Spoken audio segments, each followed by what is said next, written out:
God is liefde is so maklik vir die wêreld om te sê en dan begin hulle liefde inkleer op verskillende maniere.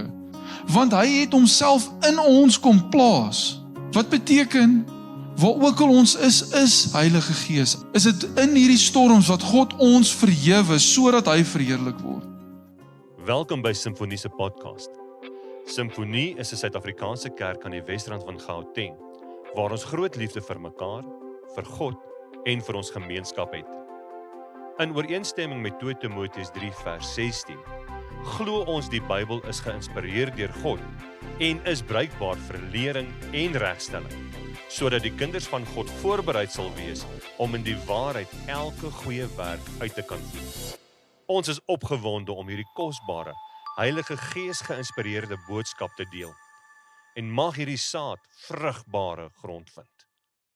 Ons onderwerp is my so, dis eintlik so vreugdevolle onderwerp, maar dit het soveel gewig, hierdie konsep van geen skuld en geen afstand.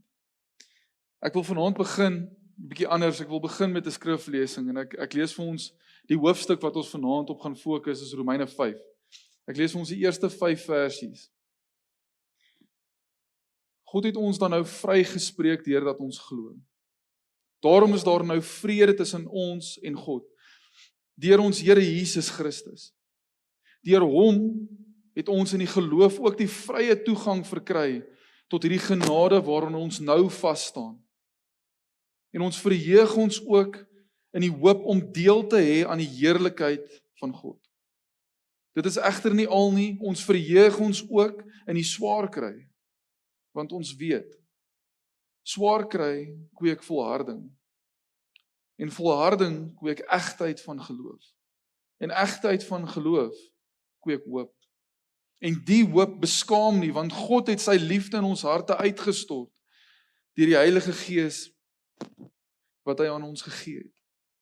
Dis eintlik so 'n kosbare ding, wat ons hier leer, maar waar dit alles begin, is die genade van God. En dis iets wat ons eintlik so vinnig van vergeet, dat dit so onverdiend is. Dat hierdie genade van God so groot ding is wat God vir ons kom gee in sy seun Jesus Christus. Maar God was nog altyd genadig eintlik gewees. Dis deel van sy natuur, dis wie hy is.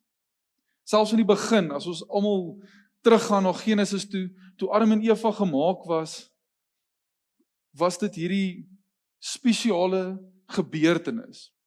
Want ek weet nie van jou nie, ek het nog nie verby 'n hond geloop laat hy met my begin praat nie. Ek het nog nie verby enige boom geloop dat ek hoor hoe hy die Here aanbid nie. Hy het iets spesiaals kom doen met die mens, en dis iets wat nog nooit gebeur het nie. Van geskiedenis soos wat ons het nog nie eers van weet nie, tot toekoms wat ons nog nie van weet nie. Het dit nog nooit gebeur dat God sy beeld in iets kom sit het nie. Dis eintlik so, dis 'n massiewe gebeurtenis toe God sy asem in Adam in geblaas het. Om te sê, hierso is my beeld wat ek plaas in hierdie skepsel. Dis 'n groot gebeurtenis wat ons maklik van vergeet, want ons raak so vinnig besig, net soos wat, en dit raak amper verwarrend om te dink, dit raak besig in die tuin van Eden, jy weet, in ons tyd nou, hardloop ons so vinnig rond, en ons sien so baie goed, en alles is so shiny. Daar is die tuin van Eden gewees, en ons kan maklik onsself ook in daai skoene sit om te sê, maar wat as ek nou in hierdie perfekte omstandighede kon wees? Wat as ek sonder stres, sonder angstigheid, sonder onsekerheid, sonder armoede, sonder pyn, sonder aggressie, sonder moord, as ek in so 'n area kon wees, waar alles wat ek nodig gehad het, vir my gegee was, ek hoef eers klere te gaan koop het nie. Alles is perfek, net soos wat dit is in die tuin van Eden. Dit is wat God beplan het met die mens. Maar as ons onsself daarin sit, is dit maklik vir ons om te dink, okay, jy weet wat, Adam en Eva, as ek hulle daar in die hemel kry, gaan ek hulle reguit vertel. Wat het jy gedoen? But why? Verstaan, ons sukkel om te verstaan hoekom hierdie mense wat hierdie perfekte pakket gekry het, dit net nie kon hou nie. Maar dit het begin by iets wat in ons ook plaasvind. Hulle het in hierdie perfekte omstandighede nog steeds hierdie saad van sonde ervaar. Dit het net versoeking gevat. Dit het net iemand gevat wat sê, jy weet wat, jy kan jou eie reëls maak. Jy kan hoor as God ook wees.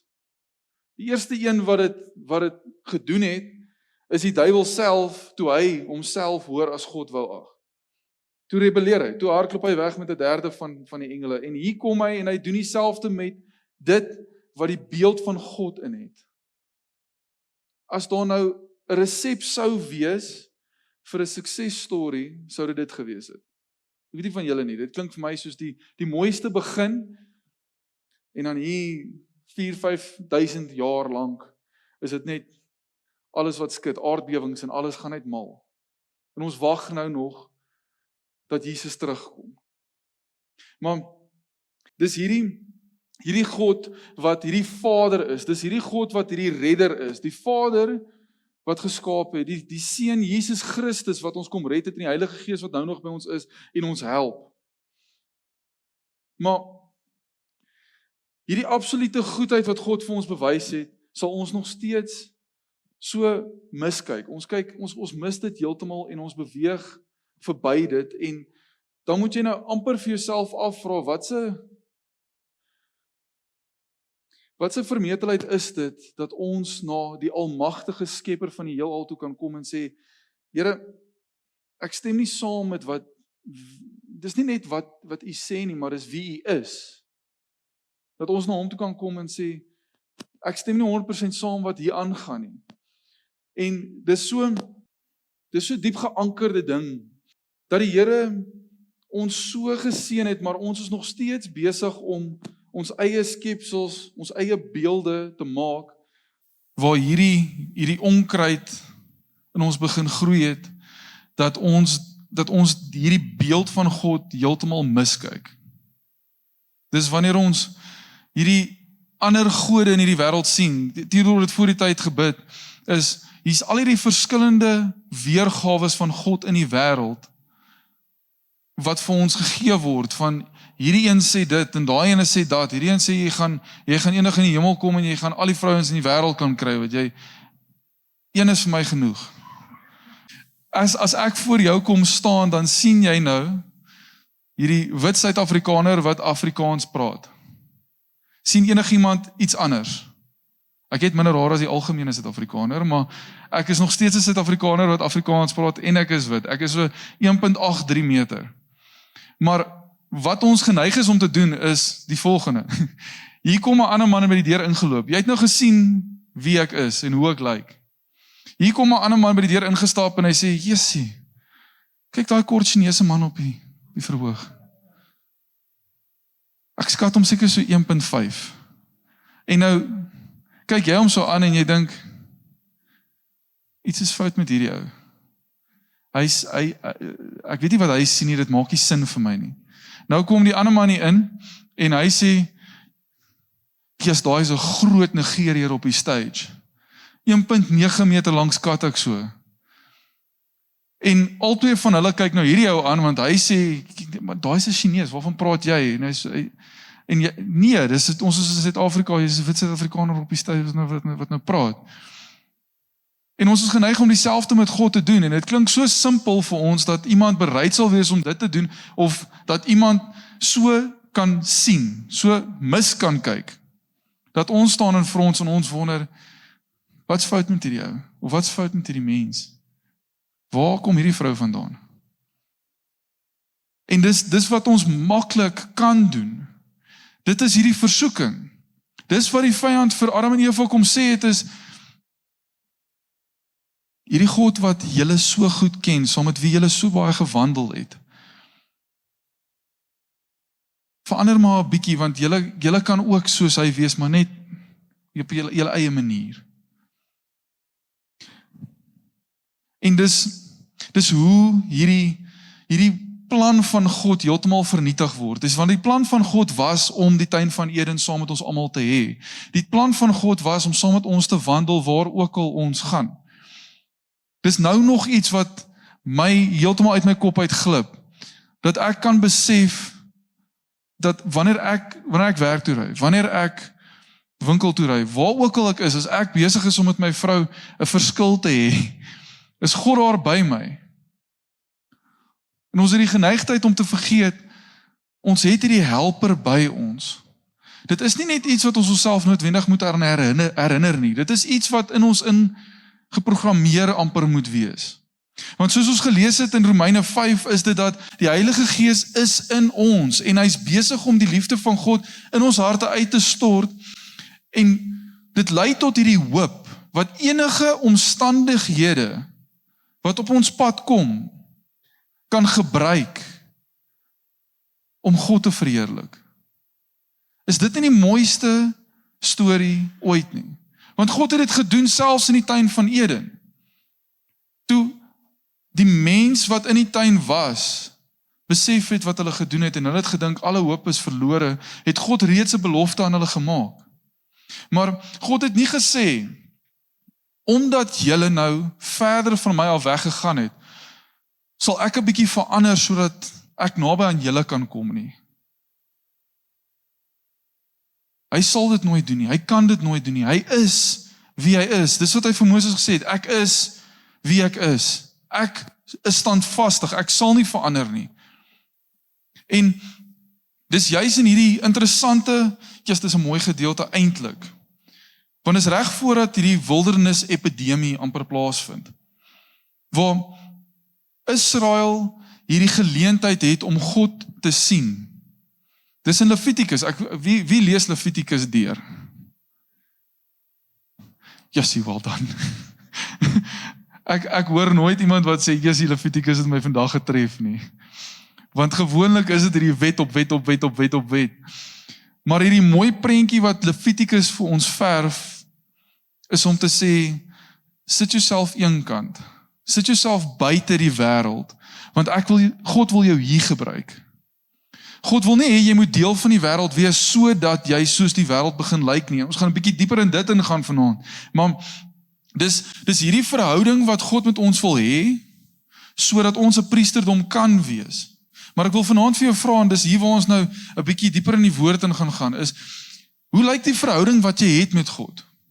Is dit 'n verhouding waar, wanneer jy na hom toe kom, dat jy elke dag wat jy opstaan, elke dag, nie op goeie dae nie, en party mense het hierdie slegte dae nodig, om desperaat genoeg te word, om na God toe te gaan.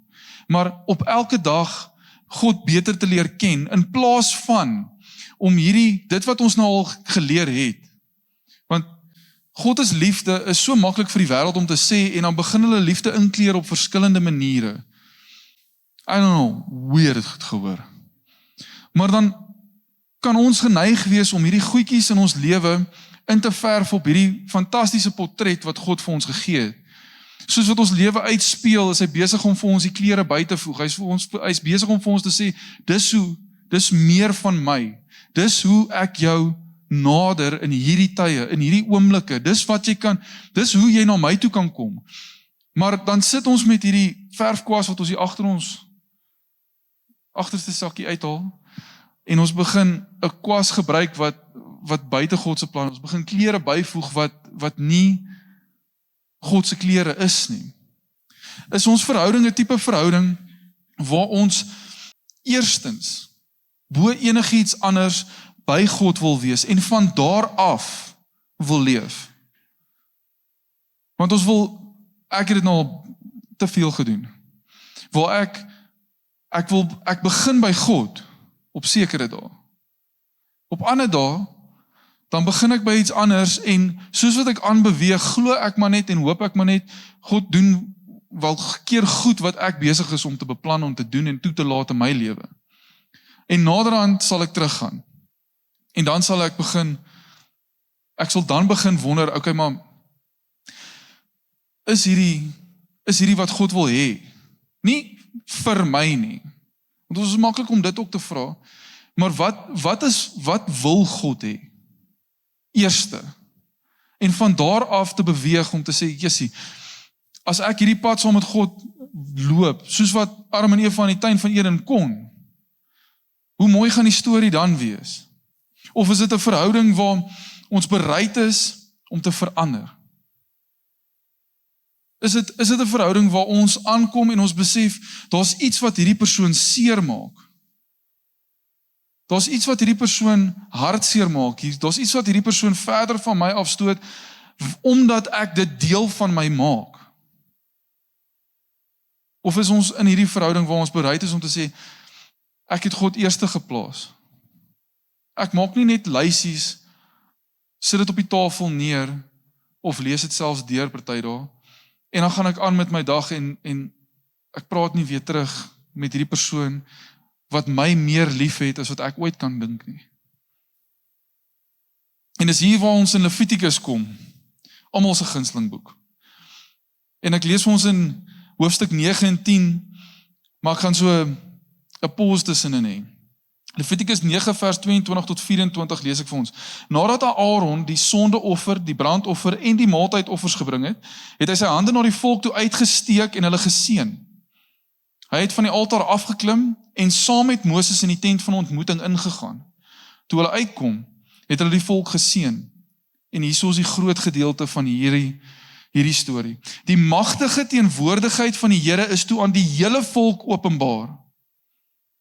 Vuur wat van die Here gekom het die oorblyfsels van die brandoffer en die vetstukke op die altaar weggebrand. Toe die volk dit sien, was daar uitroepe van blydskap en het almal op hulle knieë geval. Dis duisende mense.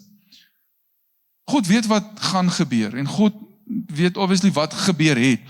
Duisende mense wat God so sien dat hierdie prosedures wat hulle in plek moes kry om hulle self rein te kry sodat hulle in sy teenwoordigheid kan wees, dit vergaan soms, dit verbrand net soos wat sy teenwoordigheid net manifesteer. Dat hierdie mense val op hulle knieë. En God sê vir hierdie volk, ek het julle gekies, ek het julle eenkant gesit sodat julle dit kan geniet. Sodat julle meer van my kan sien en nader aan my kan kom, sodat nie net julle nie, want dis een van die mooiste prentjies vir my van die Ou Testament is God het nog steeds hierdie Israeliete geroep om 'n priesterdom te wees sodat die res van die wêreld deel kan word. Maar nie op hulle eie termes nie. Op God se termes, want hy gaan nie verander nie. Hy is heilig. En dis hier seker een van die mees konfronterende gedeeltes in die Bybel vir my. Hierdie week sit ek met my vrou en ons begin praat en hierdie gedeelte val in my hart en ek besef net God wil soveel meer hê as wat ons dink. Nie omdat hy besitlik wil wees nie, dis omdat hy liefde is.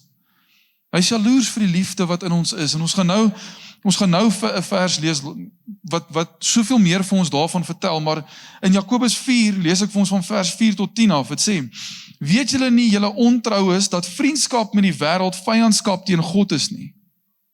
Wie 'n vriend van die wêreld wil wees, wys daarmee dat hy die vyand van God is. Of dink julle dat die skrif sonder rede sê dat God die gees wat hy in ons laat woon heeltemal vir homself wil hê? Maar die genade wat hy gee is nog groter as dit. Daarom sê hy, God weerstaan die hoogmoediges, maar aan die nederiges gee hy genade. Dis die mense wat hoogmoedig genoeg sal wees om te sê, ek weet, hier is nie wat God wil hê nie. Ek weet dit. Diep binne in my hartjie, weet ek, dis nie wat God wil hê nie. Maar hy sal aanpas vir my. Hy sal vir my 'n uitsondering maak. Hy sal dit selfs kan gebruik. Want dit is maklik vir ons om te sê, dit wat selfs in die duisternis is, daar sal daar lig wees. Ons is nie geroep om die duisternis te wees nie. Ons is geroep om lig in die duisternis te wees. Dit beteken nie jy word deel van die duisternis nie. Dit beteken ook nie jy baljaar in die duisternis en gaan sê jy is hierdie liggie wat skyn nie. Dit beteken om jouself te onderwerp, wat vers 7 sê. Ek lees net weer daai vers 6. Aan nederiges gee hy genade. Wat beteken dit? Dit beteken, onderwerp julle dan aan God, staan die duiwel teë en hy sal van julle af wegvlug. Nader tot God en hy sal tot julle nader. Was julle hande, sondaars, en reinig julle harte, huigelaars. Bekla julle ellende, treur en huil. Laat julle vrolikheid in rou verander en julle blydskap in droefheid. Onderwerp julle in nederigheid voor die Here en hy sal julle verhoog. Dis in hierdie verhouding wat God met ons wil hê, waar hy nooit sal verander nie. Want hy weet, en ons weet, hy is goed, en hy is die enigste een wat regtig goed is.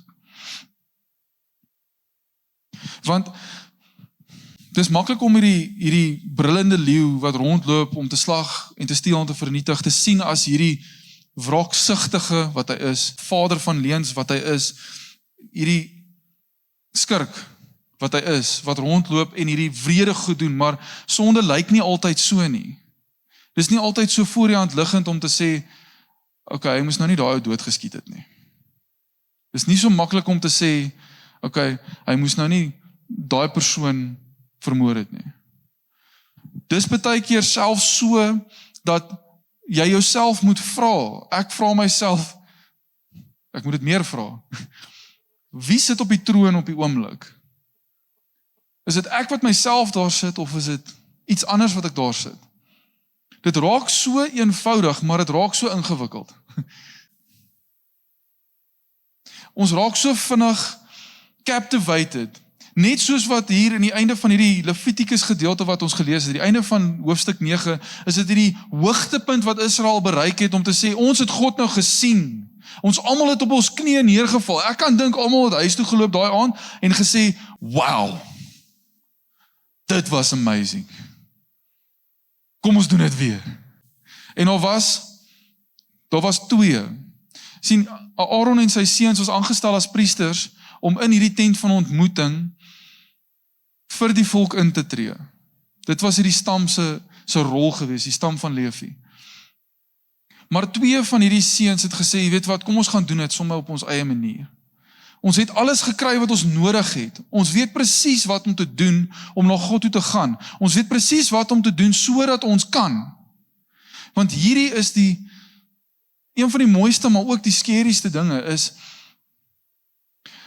God is heilig. Ons is maklik om te dink dat dis moontlik om hierdie ding in sy teenwoordigheid in te bring, maar dis nie dat God te swak is om dit in te laat nie. Dis nie dat hy te swak is om sonde daar rondom hom te hê en dan ewe skielik moet God onttrek nie. Dis nie hoe dit werk nie. Dit kan nie in sy teenwoordigheid wees nie. Dit is fisies onmoontlik. Dit kan net nie. Dit verbrand, dit verteer, dit vernietig. Die oomblik wat dit oor daai border loop, oor daai lyn loop, dan vergaan dit. Dis wat gebeur as sonde in die teenwoordigheid van God probeer ingaan. En dis 'n harde gedeelte hierdie in Levitikus. In hoofstuk 10 van vers 1 tot 3 af is dit hierdie twee seuns van Aaron wat sê Nadab en Abihu, seuns van Aaron, het elkeen sy vuurpan gevat en die gloeiende kole daarin gesit. Hulle het wierook daaroor gegooi en dit vir die Here aangebied. Dit was egter ongeoorloofde vuur omdat dit teen die bevel van die Here was. 'n Vuur wat van die Here afgekom het hulle verteer en hulle het gesterf in die teenwoordigheid van die Here. Toe sê Moses vir Aaron, die Here het gesê, wie 'n offer vir my bring, moet besef dat ek heilig is. Sy onsag vir my moet vir die hele volk duidelik wees. En die pa van hierdie twee seuns staan voor Moses en hy sprakeloos. Hy kan niks teen dit sê nie. Sê iets teen dit, dan moet God verander. Dis nie om te sê dat God hierdie wraaksinnige God is nie. Dis om te sê dat God hierdie standvastige God is. Dis om te sê dat hierdie God wat ons dien is so heilig, dat niks anders as wat heilig is in sy teenwoordigheid kan wees nie. En dis wanneer ons na Jesus kyk, dan sien ons eintlik hierdie ewige toestand. Maar dis in Jesus wat ons hierdie deur het na 'n ewigheid toe wat ons nooit kan verdien nie. Maar tog is dit nog steeds die belangrikste keuse wat ons in ons lewe kan maak. En dit is om Jesus, soos wat hy is, te kies en soos wat hy is, na te streef. Nie tevrede te wees wanneer ons stil staan of wanneer ons by die voordeur staan nie. Want wanneer ons voor daai voordeur staan, is dit so maklik vir ons om ander deure te bou. En na ander deure toe te gaan. Ander goed in ons lewe toe te laat, al is dit net so 'n skreefie van daai deur wat oop is. Dis waar Jesus nie sal wees nie, want dit pas nie by hom nie. Die een deur wat vir ons gegee is die grootste keuse wat ons kan maak, en daar's hierdie gedeelte in Matteus wat so, selfs vir my is dit nog steeds so angsbevangend, dat dit kan gebeur. Ek lees vir ons Matteus 7 vers 21. Nie elkeen wat vir my sê, Here, Here, sal die koninkryk van die hemel ingaan nie, maar net hy wat die wil doen van my Vader wat in die hemel is. Baie sal daardie dag vir my sê, Here, Here, het ons dan nie in die naam gepreek nie, deur die naam bose geeste uitgedryf nie, en deur die naam baie wonders gedoen nie, dan sal ek openlik vir hulle sê, ek het julle nooit geken nie. Gaan weg van my af, julle wat die wet van God oortree. Julle wat die wet van God, dit wat God vir ons gegee het, sodat ons kan weet hoe ons nader aan hom kan beweeg. Dis genade, dis grace, om te weet hoe ons na hierdie almagtige God toe kan gaan. En ons sê, ons hou nie van hierdie manier nie. Dis wat hy sê. Maar dis hoekom Romeine 5 so powerful is. Dis ongelooflik kragtig wat Paulus skryf hier, want wat hy sê is, deur geloof in Jesus, kan ons in hierdie heerlikheid in beweeg. Dit kan ons leefstyl wees, want hy het homself in ons kom plaas.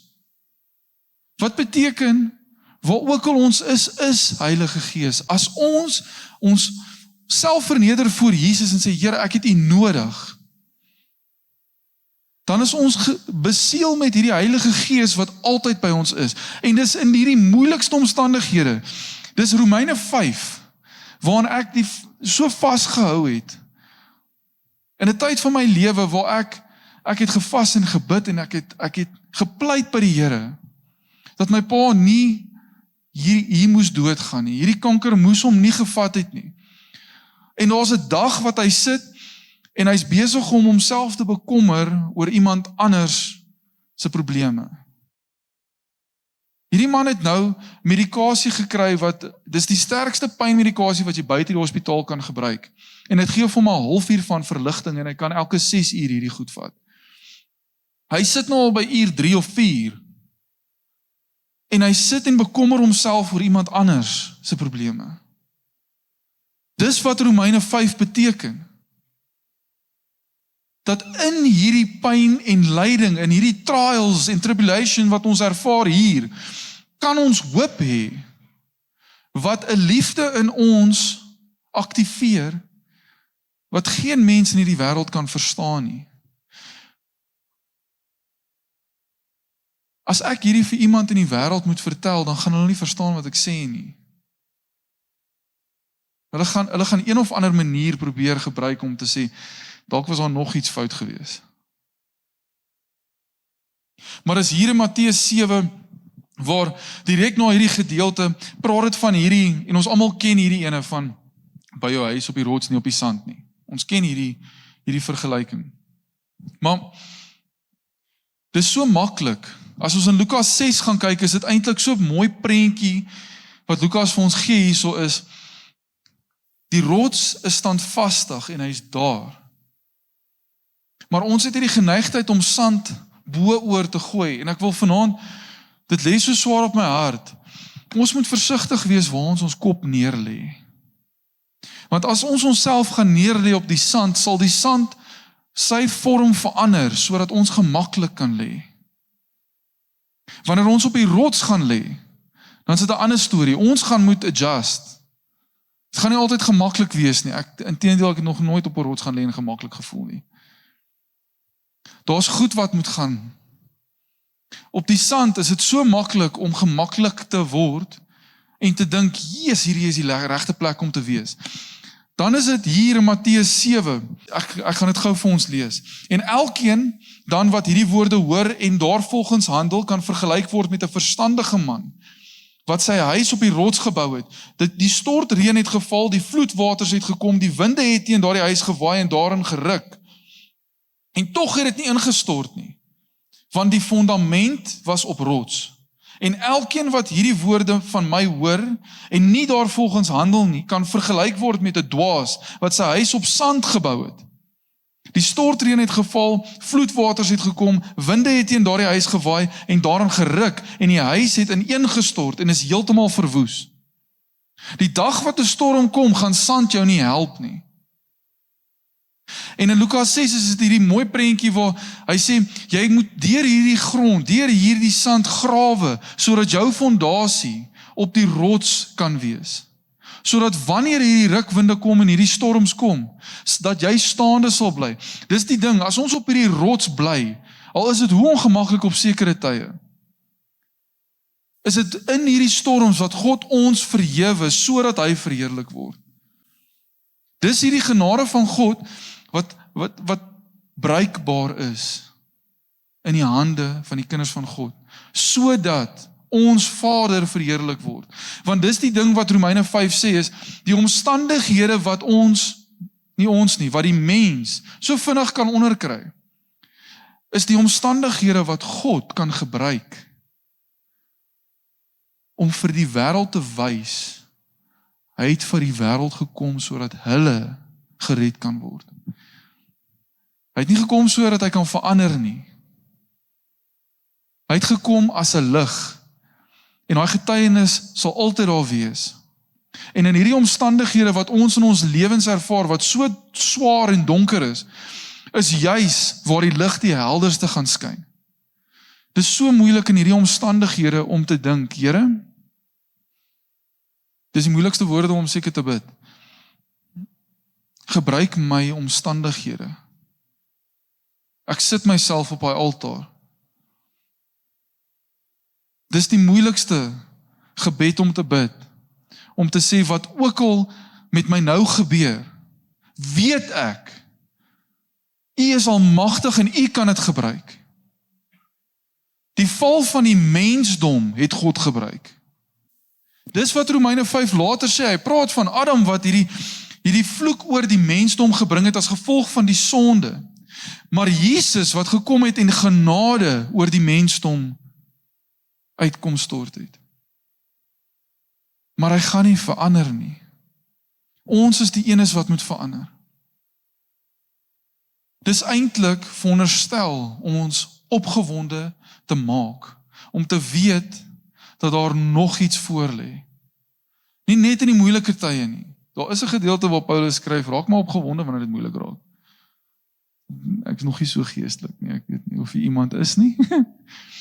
As jy so geestelik is, asseblief, kom vertel ons. Ek raak nie te opgewonde wanneer die moeilike tye kom nie, maar wat ek wel weet, en dit maak nie sin vir die wêreld nie, is ek weet ek's nie in beheer nie. Dis alles God. Ek het nie beheer oor wat vanaand later gaan gebeur nie. Ek het nie beheer oor wat môreoggend gaan gebeur nie. Maar dis in hierdie omstandighede wat ons op hierdie rots moet bly. Nie op hierdie sagte laasand nie. Romeine 5 vers 21 sê vir ons iets. Ek lees dit gou-gou vir ons. Die doel was dat, soos die sonde deur die dood heerskappy gevoer het, die genade deur die vryspraak ook heerskappy kan voer en tot die ewige lewe kan lei deur Jesus Christus ons Heer. Dis wat God wil doen. God wil hê ons moet vry leef van skuld. God wil hê ons moet vry leef van afstand. Hy wil saam met ons gaan so naby as wat dit moontlik is. Daar's een faktor wat dit beïnvloed. En dit is ons. Ons bepaal hoe naby God aan ons kan kom. Dit voel amper, ons is nie veronderstel om hierdie krag te hê nie. En ek dink dit is 'n negatiewe krag, ek weet nie van jou nie. Maar wat God vir ons beplan, wat God vir ons beplan is om vry te leef in Jesus. Dit is God se plan vir ons. En is vanaand wat hierdie woord so swaar op my hart gelê het, is om te sê, Romeine 5 is hierdie mooi gedeelte, wat vir ons kom vertel dat geen omstandighede is te groot vir God nie. Maar wanneer ons na die verkeerde Jesus toe gaan, dan mis ons uit op hierdie massiewe belofte. Dit is so maklik vir ons om te vergeet dat hy hier is. Dit is so maklik vir ons om te vergeet, hy is ons beste vriend. Daar's geen omstandighede waar hy nie na ons kan uitreik nie. In sy heiligheid. Halleluja en amen. Mag hierdie kosbare woord jou help om vars sout te wees, wat ander blootstel aan die smaak van Jesus se karakter. En mag die Heilige Gees jou herinner aan sy woord, sodat jy voorbereid sal wees vir elke goeie werk.